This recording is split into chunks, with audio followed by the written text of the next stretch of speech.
ମାନେ ଆଜି ଆମେ ପଢିବା ଆମ ତୃତୀୟ ଶ୍ରେଣୀ ସାହିତ୍ୟ ବହିର ବା ଆମ ଭାଷା ଆମ ସାହିତ୍ୟ ବହିରେ ଏକ ସୁନ୍ଦର ବିଷୟ ବଣବଣି।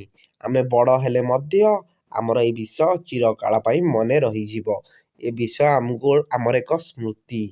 ତାହେଲେ ଦେଖିଲାକୁ ନା ମହୁଲ ଡାଳେ ବସିଛି ଏକ ବଣି, ଝଡୁଛି ଯେତେ ମହୁଲ ଫୁଲ ହିସାବ କରେ ଗଣି। ବୁଝିଲା? କୁନା ଦେଖିଲା ମହୁଲ ଗଛର ଡାଳରେ ଗୋଟେ ବଣିଟେ ବସିଛି ଏବଂ ସେ ଗଛରୁ ଯେତେ ମହୁଲ ଫୁଲ କଣ ଝରୁଛି ସେ ସବୁ ହିସାବ କରି ଗଣୁଛି। ତାହେଲେ କୁନା ତାକୁ କଣ କଲା? ଡାକିଲା କୁନା କିଆଁ ବଣି ବସିଛୁ ଥଣ୍ଟ ଡାଳେ, ଆମ ପାଶେ ଖାଇବୁ ଯେବେ ମିଠା ପିଜୁଳି ଫାଳେ। କୁନା ଡାକୁଛି କାହାକୁ? ବଣିକି। ସେଇଠି କିଆଁ ଥଣ୍ଟ ଡାଳେ ବସିଛୁ?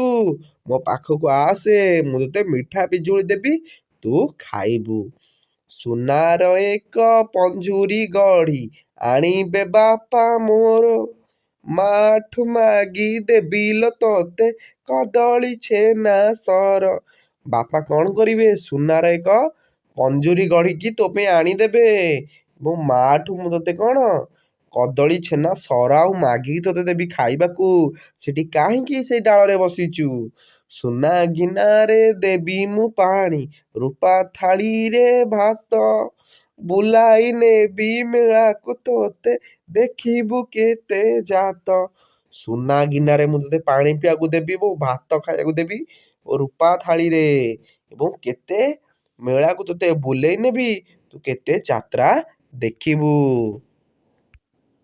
ତାହେଲେ ପିଲାମାନେ, କହିଲା ବଣି କୁନା ଭାଇନା କହିଲ ସତ ଏକା, ମନରେ ତୁମ ଶରଧା ଥାଉ ନୀତି ହେବ ଦେଖା। ବଣି କାହାକୁ କହୁଛି? କୁନାକୁ କହୁଛି। କହିଲି ତମର ମନରେ ଏମିତି ଶ୍ରଦ୍ଧା ମୋ ପାଇଁ ଥାଉ ଏବଂ ଆମର ନୀତି ମାନେ ପ୍ରତିଦିନ ଦେଖା ହେବ। ଗଛରୁ ଗଛ ଉଡ଼ି ଉଡ଼ିକା ପାଉଛି କେତେ ସୁଖ, ଆକାଶେ ଥାଇ ଦେଖଇ ମୁହିଁ ଜହ୍ନମାମୁଁର ମୁଖ। ସେଇ ପଞ୍ଜୁରୀ ମୋର ଦରକାର ନାହିଁ, ମୁଁ ଗଛରୁ ଗଛ ଉଡ଼ି ଉଡ଼ିକା କେତେ ସୁଖ ପାଉଛି ଏବଂ ଆକାଶରେ ଥାଇ ମୁଁ ମୋର ଜହ୍ନମାମୁଁର ମୁଖ ଦେଖୁଛି।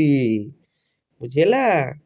ତାହେଲେ ବୁଲୁଛି ଖାଇ ବଣର ଫଳ କେତେ ଯେ ମିଠା କୋଳି, ଗଛ ଡାଳେ ଏ ପବନ ତାଳେ ଖେଳଇ ମୁହିଁ ଦୋଳି।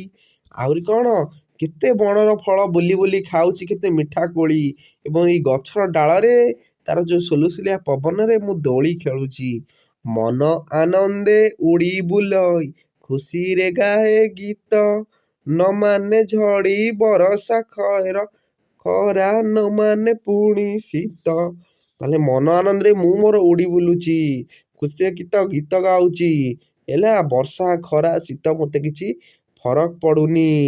କୁନା ଭାଇନା ସୁନା ପଞ୍ଜୁରୀ ଦେବ କି ସେଇ ସୁଖ, ପର ଅଧୀନ ବନ୍ଦୀ ଜୀବନ ଅଟଇ ବଡ଼ ଦୁଃଖ।